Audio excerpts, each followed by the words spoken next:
سيدنا مولانا محمد وعلى آله وصحبه أجمعين.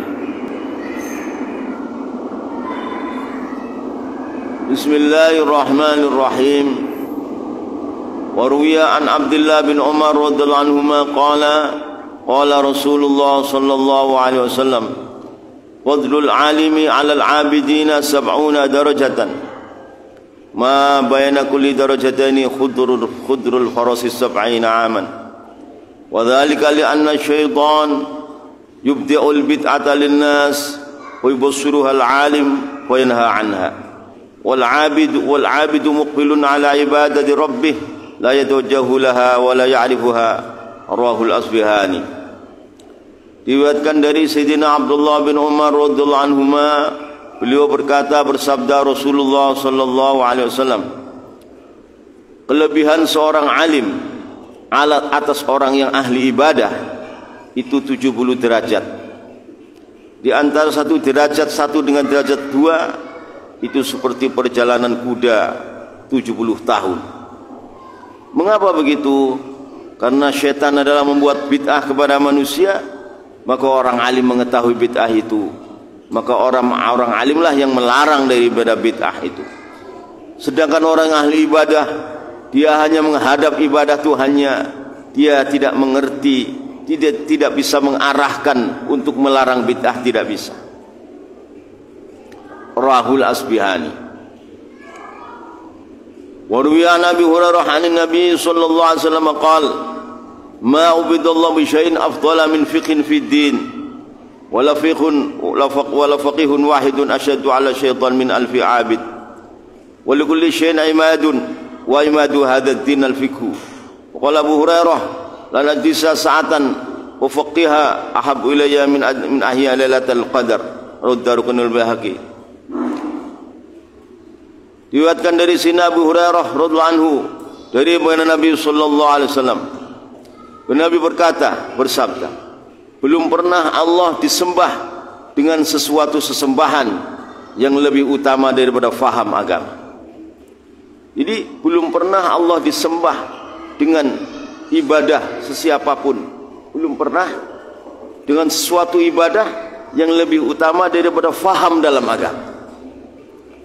Jadi fahamnya seseorang dalam agama itu penyembahan Allah yang sangat besar.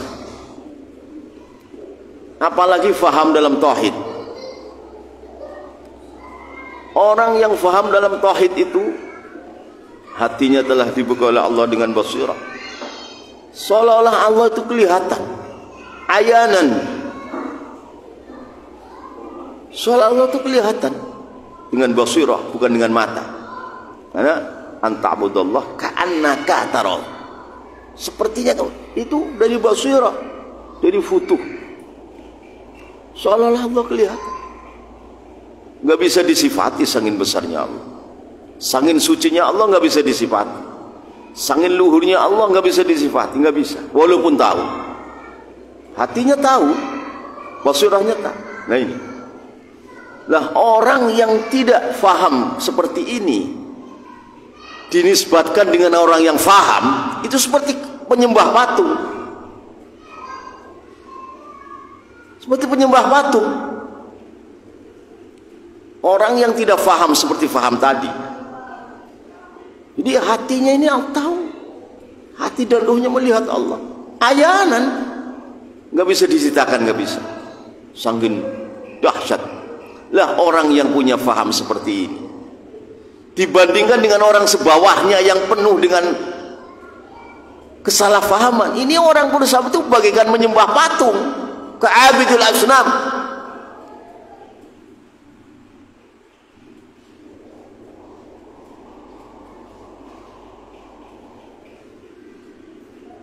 Jadi bagaimana hukumnya orang menyembah patung? Masya Allah. Itulah. Hanya tadi dikatakan Rasulullah, belum pernah Allah disembah dengan sesembahan yang lebih utama daripada faham agama. Apabila faham di dalam dzatullah sifatu. Orang seperti ini setiap malam Lailatul Qadar terus.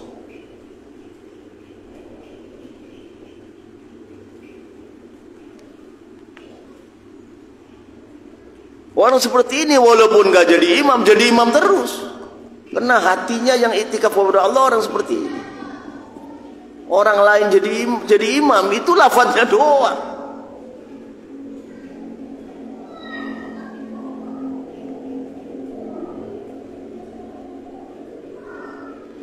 Dan sungguh orang ahli fakih satu itu adalah lebih berat daripada setan atau setan daripada 1000 orang ahli ibadah yang lain.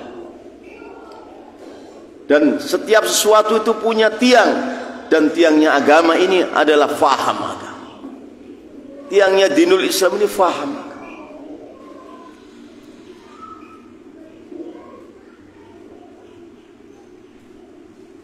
Hadis ini rawahu Daruqutni wal Baihaqi. Allah.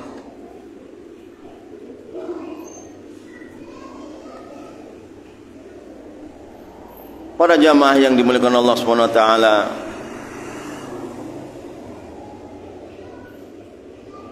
alhamdulillah Allah taala telah berikan kita taufik hidayah sehingga kita bisa menjalankan puasa di bulan Ramadan.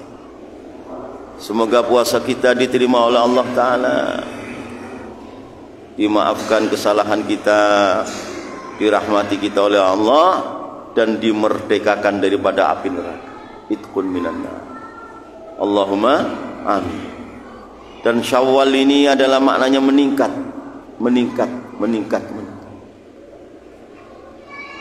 Semoga di bulan Syawal ini Allah tingkatkan iman kita, tingkatkan takwa kita, tingkatkan thariqah kita, tingkatkan ilmu kita, zikir kita, tingkatkan Quran kita, tingkatkan ekonomi juga untuk memperjuangkan agama Allah SWT.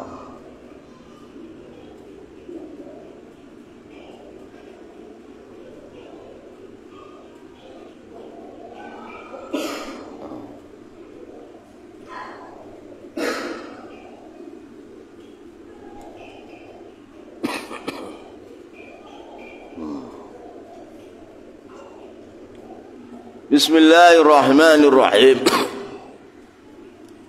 Akhbarana Ismail bin Ahmad bin Ibrahim al-Ismaili qala akhbarana Abul Hasan Nu'aim bin Abdul Malik qala haddatsana Al-Abbas bin Fadl al-Hashimi qala haddatsana Quhtubah bin Hudana qala haddatsana Abu Khaldah an Abil Aliyah an Ubay bin Ka'ab radhiyallahu anhu wa akramahu wa ala dzil jannah sayyidu hamalatil Qur'an min ashabi Rasulillah sallallahu alaihi wasallam wa ja'alani wa iyyakum min hamalatihi bi barakatihi anin Nabi sallallahu alaihi wasallam. Sayyidina Ubay bin Ka'ab ini seorang sahabat yang paling hafal Al-Quran.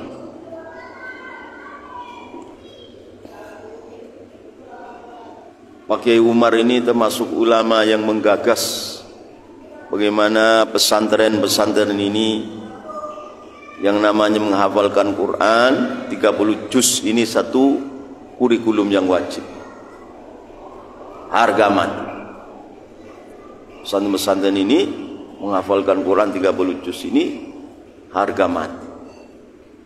Yang kedua, mengaji kutubus sittah, Sahih Bukhari, Sahih Muslim, Sunan Abi Dawud, Sunan Tirmidzi, Sunan Nasai, Sunan Ibnu Majah juga harga mati, harus dipelajari.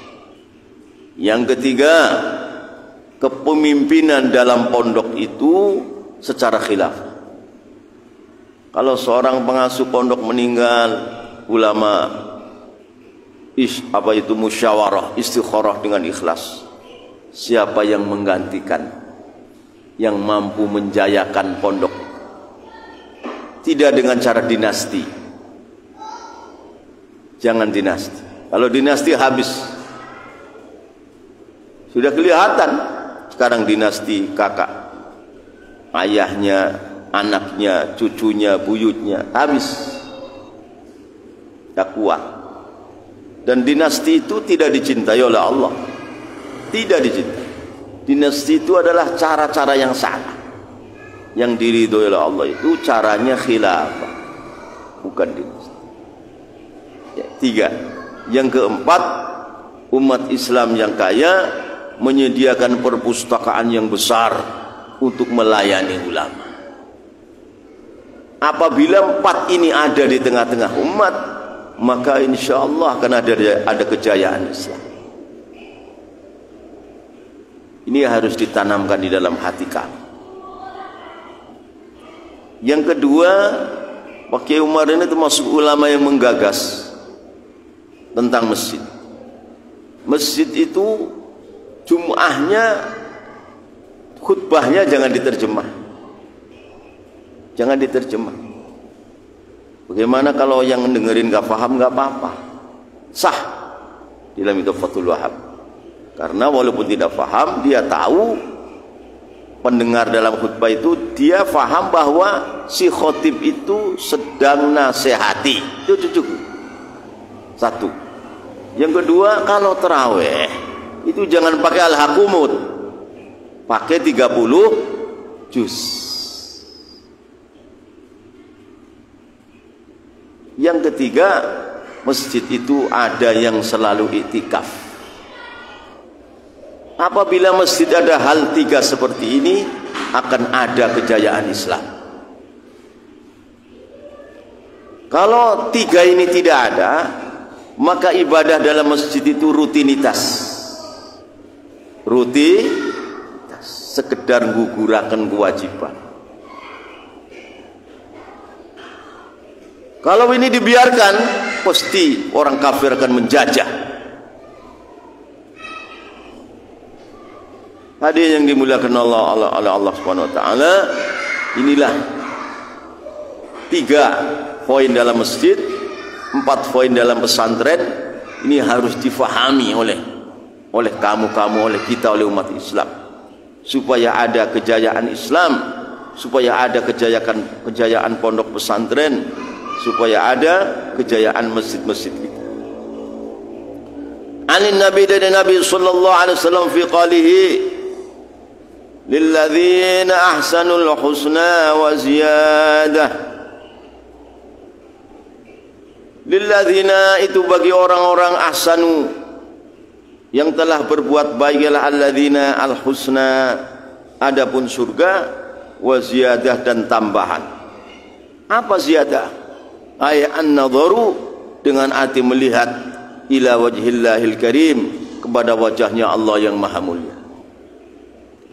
Jadi puncak nikmat di surga itu bukan senggama dengan istri kita bidadari, bukan, walaupun itu nikmat juga. Puncak nikmat di surga itu mendengarkan firman Allah langsung, mendengarkan kalam Allah yang langsung nanti di surga. Yang enaknya itu lebih enak daripada 10.000 senggama. Bagaimana melihat zat Allah? Mungkin bisa berjuta-juta lebih enak daripada senggama dengan istri. Ini kefahaman seperti ini adalah kefahaman yang mengeluarkan hati kita daripada sifat binatang. Orang yang tidak faham itu, nikmat di surga itu senggama dengan istri, dengan bidadari. Itu kan sifat kebinatangan itu. Ada nikmat yang lebih jauh daripada itu mendengar kalam Allah langsung dan melihat wajah Allah langsung. Itu mungkin lebih enak daripada beratus-ratus ribu atau berjuta-juta ribu senggama dengan istri kita.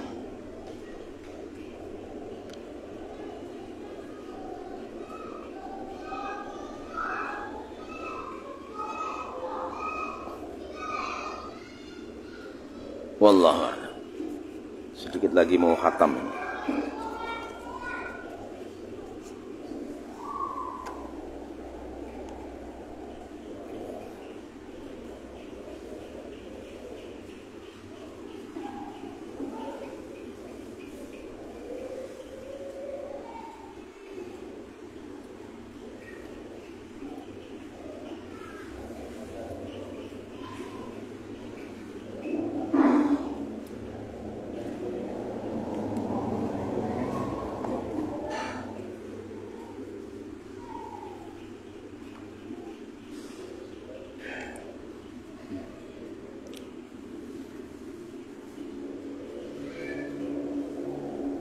Kitabul Buyu' ya. Bismillahirrahmanirrahim. Alhamdulillahi Rabbil Alamin.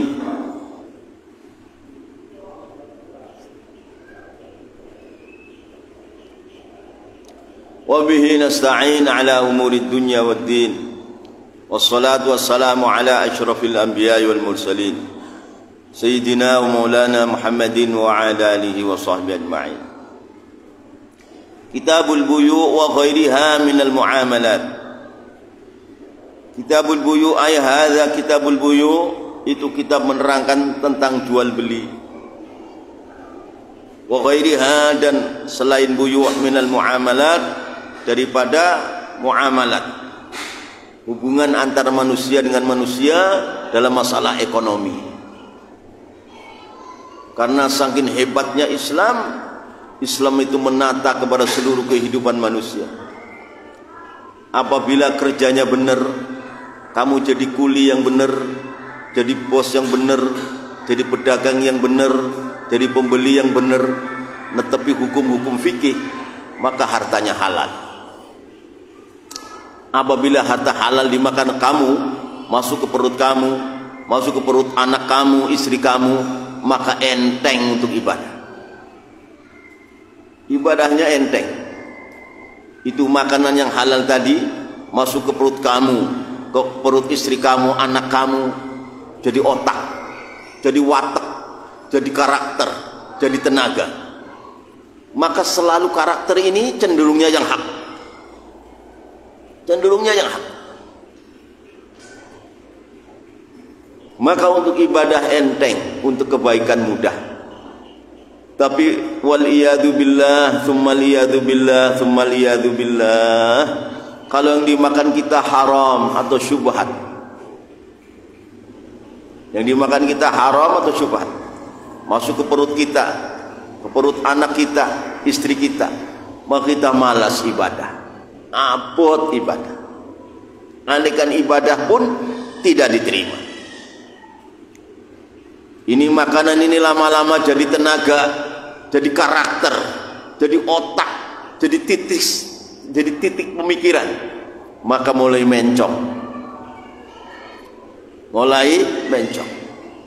semakin jauh, semakin jauh, dikhawatirkan ujung hidupnya itu su'ul khatimah. Maka benar Allah dan Rasulnya berikan hukum-hukum dalam muamalah, benar. Kalau kamu baca makro yang sebelum terakhir dari surat Al-Baqarah, Allah berbicara tentang riba. Allah berbicara tentang riba, sangat mengerikan sekali.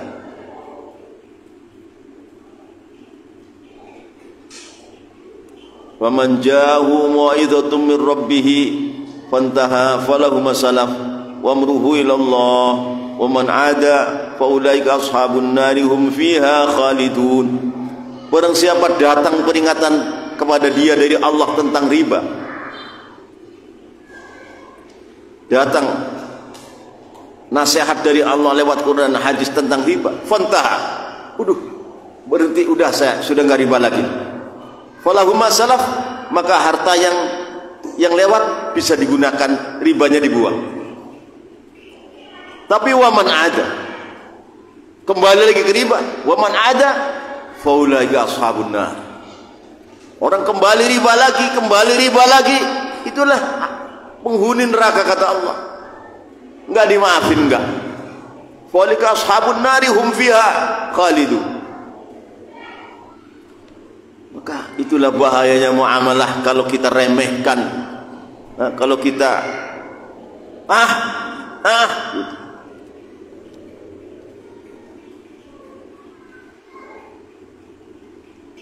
Akhirnya surat Al-Baqarah. Dalam ayat lain sudah tahu riba itu haram, terjang saja kata Allah, fa'dhanu biharbin minallahi wa rasuli. Beritahu kepada orang yang menerjang riba bahwa Allah dan Rasulnya akan mengadakan peperangan dengan orang itu. Tuh, bagaimana, siapa yang selamat kalau diperangi oleh Allah? Pasti celaka. Begitu kerasnya hukum riba di dalam akhir surat Al-Baqarah sebelum lillahi ma itu. Ya ayyuhalladzina amanu idza tadayantum bidainin ila ajalin. Begitu keras. Maka benar di sini menerangkan al-buyu wal muamalat supaya kita ini jual beli tidak menipu, tidak mengurangi timbangan, tidak kemasukan riba, tidak merugikan orang lain. Subhanallah, maha suci Islam. Allah telah atur dengan sebaik-baik aturan.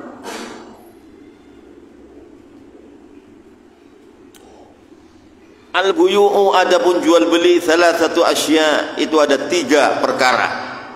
Ada cara 3 jual beli, 3 cara. Bai'u ainin, satu menjual benda yang nyata, bisa dilihat mata. Musyahadatin, yang nyata. Fajaizun, maka itu boleh. Kamu jual bambu, kamu yang lihat bambu, pembelinya lihat bambu.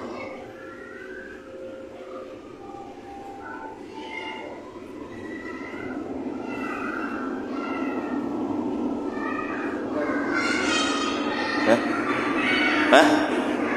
Udah. Sampai apa?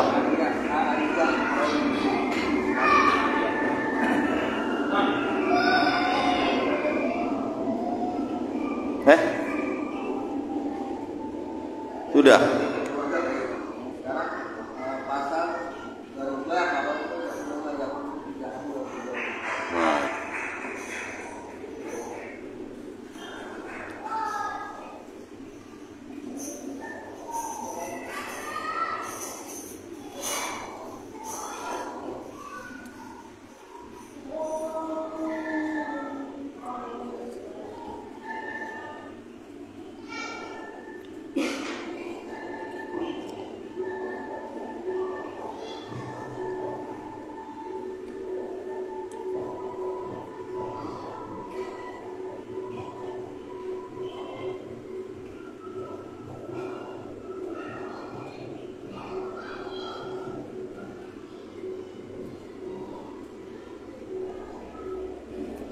Faslun, ay hadza faslun.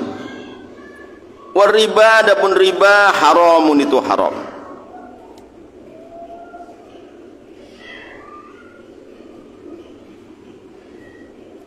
Apa riba? Wa syar'an muqabalatu iwadin bi akhara majhulit tamathuli fi mi'yari syar'i halat al-aqdi aw ma ta'khirin fil iwadaini aw adihim. Riba adalah tukar menukar benda dengan benda, tapi yang satu ini majhul, tidak jelas samanya dalam timbangan syarak waktu akad itu, atau yang satu ini tidak kontan, ada yang diundur.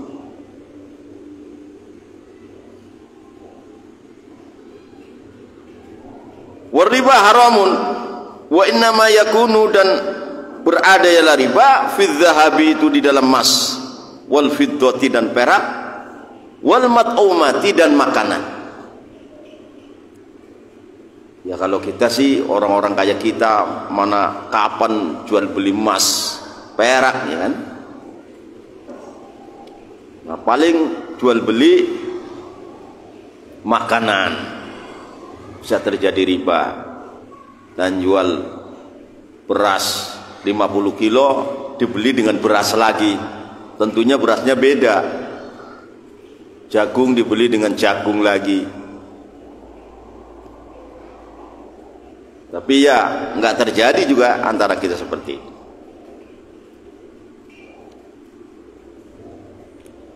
Ya kebanyakan riba ini terjadi dalam dain, dalam hutang pihutang. Bisa terjadi dalam jual beli, bisa, tapi kebanyakan terjadi dalam hutang pihutang. Karena si fulan ini orang kaya, orang miskin datang, saya mau hutang 1 juta. Karena hutang ini kan lahir dari orang-orang yang terdesak. Maka orang yang menghutangi Ya 1 juta bayar 1 juta. Ini lebih besar pahalanya daripada sedekah. Kamu sedekah 1 juta, ini pahalanya lebih kecil daripada orang mau hutang. Mas mau hutang 1 juta, artinya tidak ada ribanya. Iya, itu menghutangi 1 juta itu lebih besar pahalanya daripada sedekah 1 juta. Ini dalam timbangan syariat. Karena apa? Di dalam hutang piutang ini akan kena sanksi riba. Kalau dalam sedekah nggak ada sanksi riba.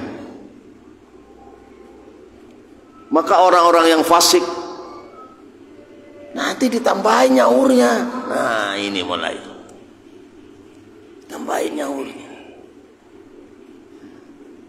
Tambahin 200K, 100K, sampai Rp1 pun itu riba.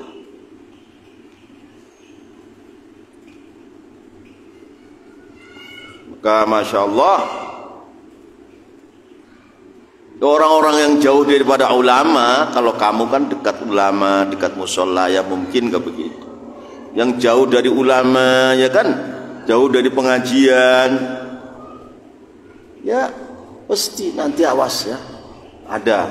Kamu tahu sendiri kamu, nah, nanti nyaurnya 100, 1.100.000. Nah ini kalau lama-lama sudah ketagihan, itu jadi bisnisnya itu ya riba itu. Kalau sudah riba tadi bagaimana tadi? Sudah ancaman kata Allah, faulaika ashabun nar fa adzanu biharbin minallah rasulih. Beritahu saya perangi kata Allah pada orang-orang ini. Harta sudah haram. Kalau sudah haram bagaimana? Sudah kaya nggak mungkin dia zakat, nggak mungkin. Orang nyarinya nggak bener, itu nanti nggak bisa zakat, nggak bisa. Bisanya ente sudah kaya bisa zakat karena nyarinya dulu bener. Kalau nyarinya nggak bener, nggak bisa ente zakat. Eman. Sana saya punya pondok di Belanakan, ada Ibu Nyai Mubalighah Maimunah, wanita yang solehah, yang ceramah kepada ibu-ibu. Itu kalau beliau cerita tentang riba, tentang zakat, itu hajah itu nggak berangkat lagi. 1 bulan nggak berangkat. Kalau sudah lupa baru datang lagi. Jadi cerita lagi pentingnya zakat, banyak nanti nggak berangkat lagi. Subhanallah. Tuh. Karena apabila sudah biasa riba, naudzubillah, sudah biasa nggak bayar zakat, subhanallah, bagaimana itu nasi yang dari riba, dari harta tidak zakat dimakan, ya ujungnya malas ibadah. Kalau ibadah ke musola mau mimpin, wah ini harus dimimpin, harus ngimami, kalau enggak mau lah, itu kacau itu. Karena makanannya nggak bener. Datang ke musola itu kalau mau ngimami, kalau mau mimpin, kalau ditokohkan, kalau enggak ya enggak. Nah itu karena apa? Subhanallah, maha suci Allah yang telah menciptakan hukum Islam yang suci. Emang harus begitu.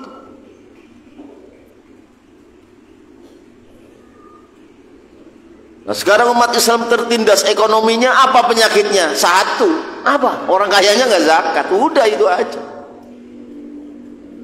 Coba kalau orang kayanya zakat, saya di Subang itu berapa juta hektar itu, atau berapa ratus ribu hektar Kerawang, mana yang panen padi zakat? Nggak ada. Hatta kiai-kiai ini, coba, yang ahli dagang, mana yang zakat?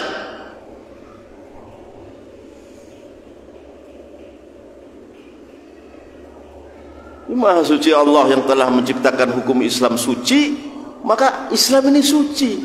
Kalau muamalahnya tidak suci, perutnya tidak suci, darahnya tidak suci dari makan halal, pasti sukar untuk mengamalkan hukum Allah. Tidak.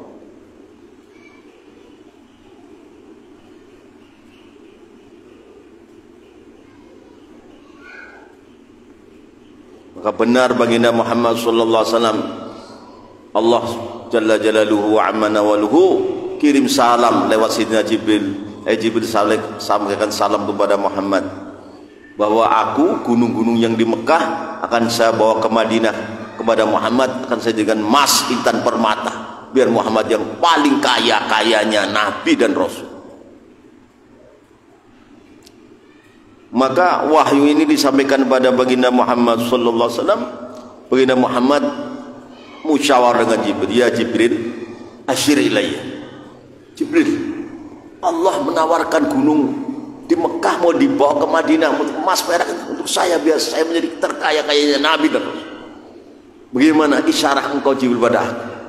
Kata Jibril, ya Muhammad, kun nabiyan abdan wala takun nabiyan malikan. Kata Jibril alaihissalam, wahai Muhammad, jadilah kamu nabi yang budak, jangan nabi yang raja. Nabi Yusuf, nabi rasul, raja. Nabi Dawud, nabi rasul, raja. Nabi Sulaiman, nabi rasul, raja. Kalau kamu jangan Muhammad, yang budak saja. Oh, ya kalau begitu, ya Allah, enggak lah, enggak mau gunung yang di Mekah dibawa ke Madinah jadi intan, permata, emas, perak. Saya tekan. Tapi saya sehari kelaparan, sehari bisa makan. Sehari kelaparan biar bisa menangis kepada Allah sebagai budak, sehari makan biar syukur kepada Allah. Ini pun kita sudah salah. Mana kita pernah sehari kelaparan? Misalnya kita sehari kelaparan, nggak ada yang dimakan, kalau ada disedekahin. Sehari ada makan, makan pun supaya bisa syukur. Makan, ya Allah, alhamdulillah. Kemarin kelaparan. Kalau kita, ini kita sudah melampaui batas. Makan sekenyang-kenyangan, bakso, soto, sate, plus, terong, kangkung. Andaikan tai kambing bisa dimakan pun mau dimakan. Kita ini, ya enggak? Ini kita sudah melampaui batas kita ini.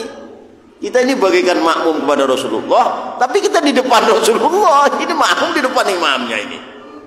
Ya enggak? Iya. Itu salah.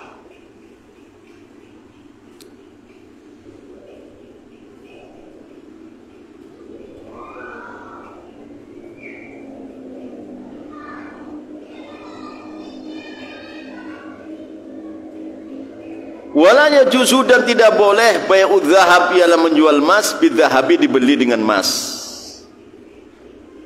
Walal fiddatu, dan tidak boleh menjual perak, kadzalika, dibeli dengan perak. Illa mutamathilan, kecuali sama. 1 gram sama 1 gram, 24 karat sama-sama. Nakdan, dengan kontan. Kontan sama kontan, tidak boleh yang satu tempo, yang satu kontan, tidak boleh.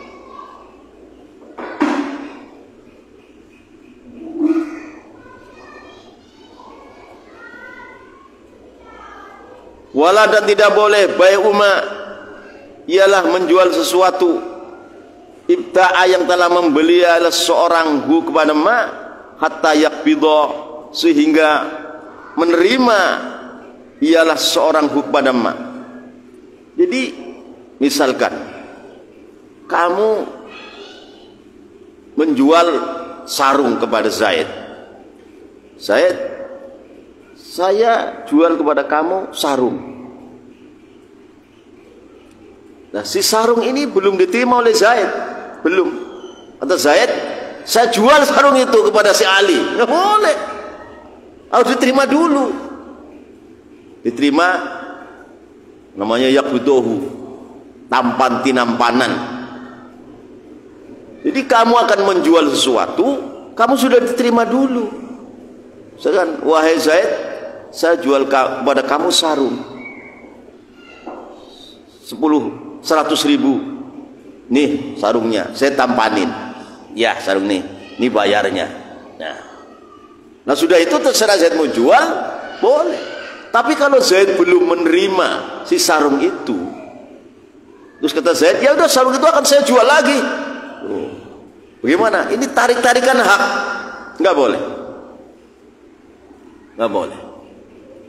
Jadi, wala dan tidak boleh bayi umah ialah menjual sesuatu, ibda'a yang membeli ialah seorang umah, hatta yakbitu sehingga nampanin muqabadah ialah seseorang tadi kepada umah. Saya menjual kepada Zaid sarung seharga 100.000. Nggak boleh Zaid langsung jual lagi kalau Zaid belum menerima sarung, belum membayar ke saya. Nggak boleh. Kata Zaid, ya Pak Kiai, saya beli, ini uangnya 100.000, mana sarungnya? Soalnya pegang Zaid. Lah kalau Zaid mau jual lagi silahkan. Kalau belum muqabadah tampan tinampanan antara barang dengan harga, nggak boleh dijual lagi. Nggak boleh.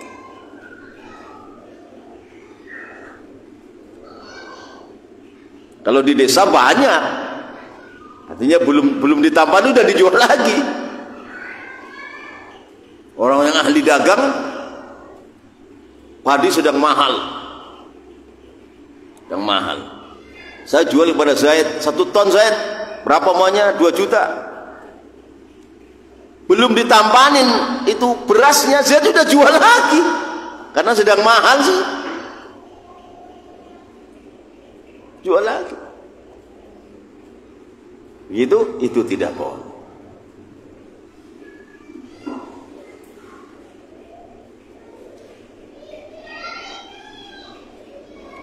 Wala dan tidak boleh bai'ul lahmi ialah menjual daging bil hayamani, dibeli dengan hewan. Kau jual daging, maunya kambing itu kan rata-rata 7 kilo dagingnya. Saya jual daging kambing 7 kilo ya. Kata Zaid, iya Pak Kiai, saya beli kambing 1 dengan bayarnya pakai kambing lagi.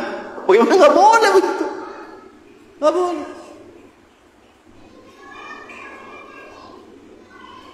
Jadi alangkah mulianya hukum Islam yang telah mengatur supaya kita itu menjadi seorang mukmin yang sempurna, seorang muslim yang sempurna, bila perlu menjadi orang yang muhsin, orang yang telah mencapai maqam ihsan, anta'budullah ka'annaka tarahu. Ini semua harus melintasi akidahnya benar, akidah ahli sunnah, ibadahnya benar, muamalahnya harus benar, jual beli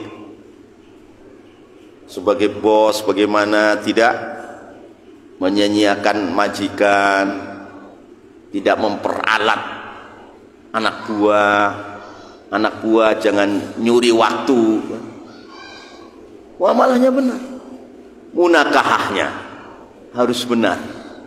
Kamu punya istri, punya apa, semua dengan cara yang benar. Ini menuju ke sana. Kalau salah satunya ada yang nggak benar, nanti nggak benar semua. Nggak benar. Dari akidahnya, ibadahnya, muamalah, munakahah, muasyarah, lah sampai di dalam riasah kepemimpinan. Nah ini dalam partai, kamu jadi partai ini kan riasah itu. Kalau kamu di dalam partai itu nggak cari duit, hanya menegakkan nilai kalimatillah, bagaimana? Oh mujahid kamu, walaupun kamu masuk partai PKI, walaupun ada partai PKI kamu masuk, nggak cari untung, tapi kamu disuruh memperjuangkan agama Allah. Waktunya sholat, waktu sidang ditinggalin sholat. Kamu hanya ya ayuhan nas qulu la ilaha illallah tuflihu. Di situ walaupun partainya PKI, anta minal mujahidin. Tapi walaupun partainya Islam, ente kerjanya cari duit doang. Kadang-kadang menjual hukum. Wah, ini mah bahlul ini. Bahlul ini. Bukan berjuang itu, numpang hidup kepada partai Islam. Jangan. Ya gentleman kalau begitu. Ini bukan pakai Umar melarang kamu nggak masuk partai. Boleh masuk partai kalau lillahi ta'ala. Ya, partai. Kau cari gaji enggak? memperjuangkan Islam di situ. Luar biasa.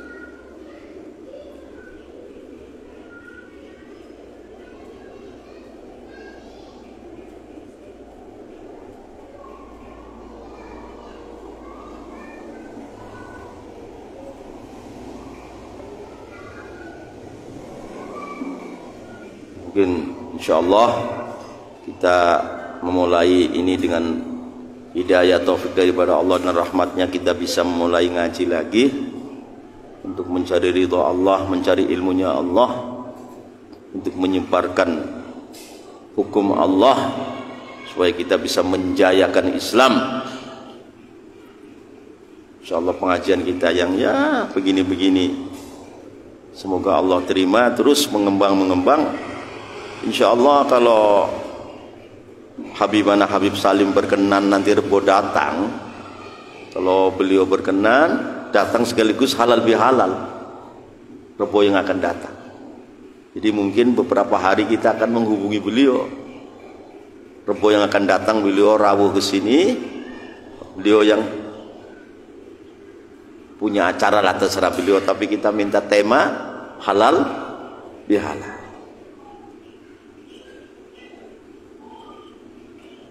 Insyaallah tafsir ini juga kalau sempat mau ditulis biar ini matang gitu. Tafsir ini mau ditulis.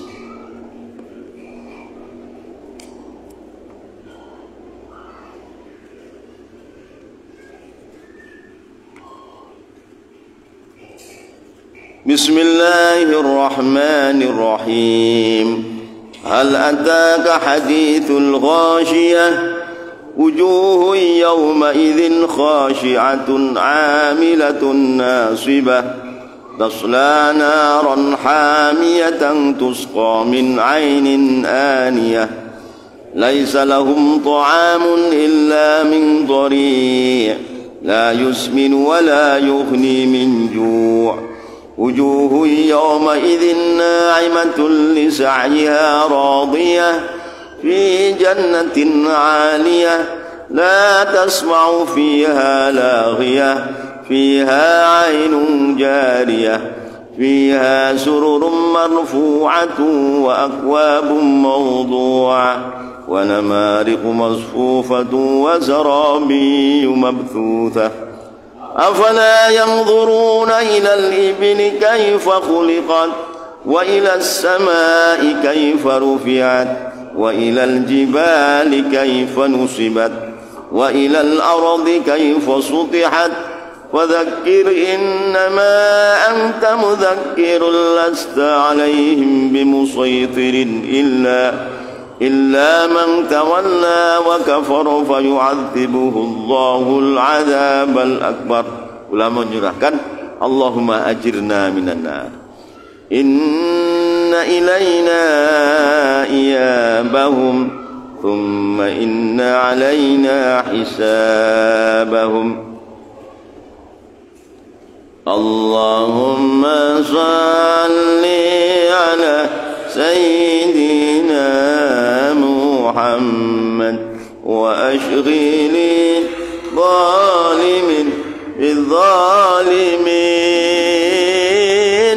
وأخرجنا من بينهم سالمين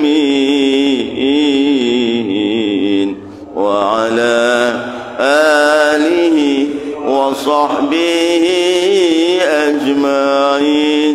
اللهم صل على سيدنا محمد وأشغل ظالمين بالظالمين وأخرجنا من بينهم سالمين وعلى آله وصحبه أجمعين. اللهم صل على سيدنا محمد وأشغل ظالمين بظالمين